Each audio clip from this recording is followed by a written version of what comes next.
Welcome to Social Media for Christian Schools, the podcast for Christian school leaders, parent volunteers, or the overwhelmed staff member who somehow ended up in charge of social media. If you're tired of guessing about what to post or wondering if it's even working, and you want to use social media to support enrollment and deepen connections, you're in the right place. I'm Rhiannan, a social media strategist for 6- and 7-figure entrepreneurs and business owners, and part of the team that helped found a Christian school 20 years ago that is still thriving today. Now I'm combining that social media marketing expertise with my heart for Christian education to help schools like yours show up on social media with strategy and purpose to build visibility and attract mission-fit families. In each episode, you'll learn how to build a mission-driven social media presence that supports long-term growth by turning awareness into inquiries and connection into committed families. So grab your coffee and a notebook and let's get started. In this episode, we are going to talk about why your Christian school needs an intentional social media presence. And I want to start with a bit of background, not from the perspective of a social media strategist, but from someone who's been in the trenches of helping to grow a Christian school. So between 2005 and 2011, I worked full-time at a Christian school that, quite honestly, really only existed because of one miracle after another. Our school was started when a Christian school that we were part of had to close its doors after 22 years. And it was run by the church that I attended at the time. So many of us were just completely devastated. A small group of parents and board members, myself included, decided to come together because we were all convicted that God wanted us to have a Christian school in the area. But we had less than 6 weeks before the new school year. How do you start a school from scratch in 6 weeks, right? We didn't have a name, we didn't have a staff, we didn't have curriculum, and we didn't even have a building, okay? But there was an empty school building in a neighboring town. It was a middle school owned by the local public school district. And I want to say it was about 2 weeks before we really should have been starting school. There was a school board meeting. The district board voted 4-3 to lease this building to us. The swing vote actually came from a new board member at his very first meeting. So just one vote different, and we wouldn't have had a school. God didn't just provide the space. He provided the people. He sent us some of the most gifted, deeply loving, and spiritually grounded teachers I've ever known. You could just tell that they weren't there for the job. They were there because they were called. So everything from the desk to the curriculum to the office staff to the volunteers, everything came together in under 6 weeks. Our school opened in September of 2005 with over 100 students enrolled from preschool to 12th grade. At the end of that year, we were informed that the building was being put up for sale for an asking price of $850,000. It ended up being sold to a private owner who was not affiliated with our school. The new owner not only let us stay rent-free, but actually gave the property to us. That period of time was just incredible because God provided everything we needed. And he just kept doing big things over and over and over. It was one of the most faith-building seasons of my life. And I remember thinking, this is so special. And it was so obvious that God had his hand on this. But as powerful as it was for all of us, we really didn't have an effective way to share that story outside of our immediate circles. I did build our first website. It was not good. Thankfully, eventually a talented teacher that we had came in and took that over, and he did a much better job with it. But we tried everything we could think of to be visible. We took out ads in the newspaper. We walked in every parade in our town and in surrounding areas even. We handed out flyers. We sponsored the local baby fair at the fall festivals and anything we could think of to say, hey, we're here, come see what God's doing here. And we're so excited to do it, but we were also very tired and we were all stretched way too thin. And that's what I still see today in so many Christian schools. We have these faithful Christian school leaders and board members and staff and volunteers doing this incredible work behind the scenes, but they have little to no strategy on how to communicate that value publicly. And God is doing great things in Christian schools. It's our job to tell people about what He's doing. And that's the beauty of social media when you stop viewing it as kind of an online bulletin board for your current families, and you start viewing it as a tool for visibility and for storytelling and long-term growth. So, here are the reasons why your school needs to be showing up on social media in an intentional way. Number one, it builds brand visibility.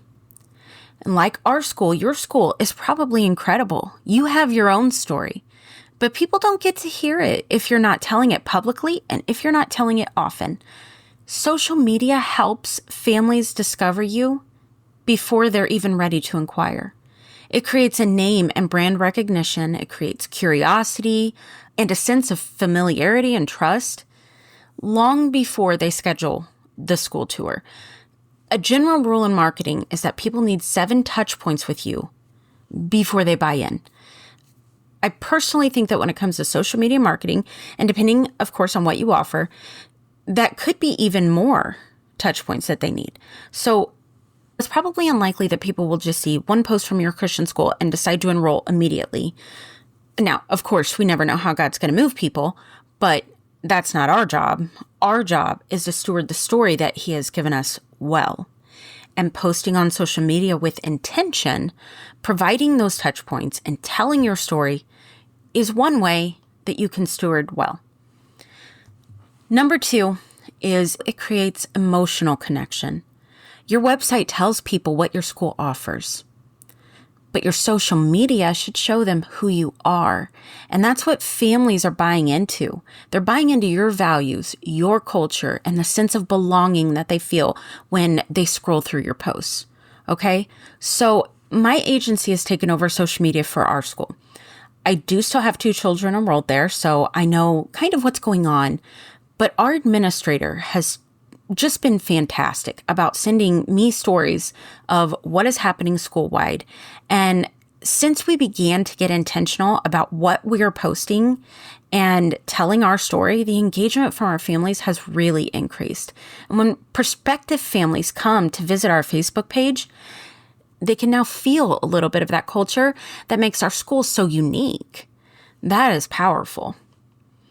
All right, now the third reason your Christian school should have an intentional presence on social media is that it will support enrollment, even if it's not necessarily the closer. And here's what I mean by that. Social media might not be what actually convinces someone to apply. But in 2025, it is very likely to be part of the decision-making journey. As of this year, there are over 3 billion active users on Facebook and Instagram combined. Your prospective parents are almost certainly using at least one, if not both, of these platforms. People will often use your social media profiles to vet your school, even if you don't know it, even if they never even tell you. That's just how people are using social media today. They may not actually even recall where they first heard about your school or that it was on social media. They just know that they heard about you and they had a good impression. Having an intentional social media presence keeps you visible in your community. It helps you stay top of mind, and it strengthens your brand so that when the time is right, your school is the first one they think of. And number 4 is maybe one of the most important reasons, in my opinion. Building an intentional social media presence helps your current families share your school with their network. And here's the thing. We all know word of mouth or personal referrals are just gold, right? My business is social media, and 80% of my business was still built through word of mouth. My clients referred me to other business owners that they knew. That is so powerful. Your families love your school. They probably feel just as passionate about your school as I do ours. They want to share about it. But many don't quite know how to do that, and they don't have a grasp on the messaging to share it effectively. Again, this isn't to discount what God will do or how he moves through people. But when you start using social media intentionally, you make it so much easier for parents and supporters to share about your school. If you're just posting event reminders and random pictures, you're not really giving your people content that they feel excited to share. They may like the post, they may enjoy it themselves, but they probably won't feel compelled to share those types of posts. They may still be talking one-on-one with people, but imagine how many more seeds could be planted if they started sharing your post to their hundreds of connections on social media, maybe even thousands of connections. Social media isn't a quick fix, but imagine the long-term growth that could happen if just a small percentage of those seeds that your parents are planting grew to fruition. So here's your action step for the week. Pull up your school's Instagram or Facebook feed. Scroll through the last 9 posts. That's your first impression grid. That's basically how far people are most likely to scroll back into your content. Then ask yourself this. Would a prospective parent walk away with a clear picture of what makes our school different or special? If the answer is no, don't feel embarrassed about it. You don't know what you don't know, right? That's what we're here to work on. So here's the plan.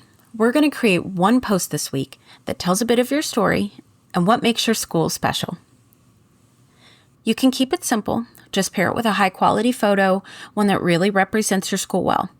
Now, to make this even easier, I've created a detailed ChatGPT prompt that you can copy and paste, and it's going to help you hone in on your story. It'll walk you through what to highlight, how to write it for social, and how to make it really connect. You can find the link to that in your show notes.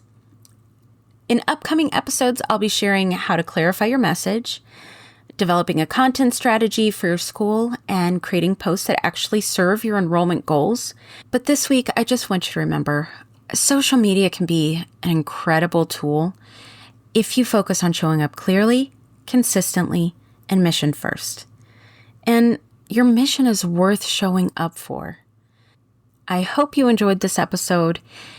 If this episode was helpful, would you please do me a favor? Share it with another Christian school leader and take 30 seconds to follow this show so you don't miss what's coming next.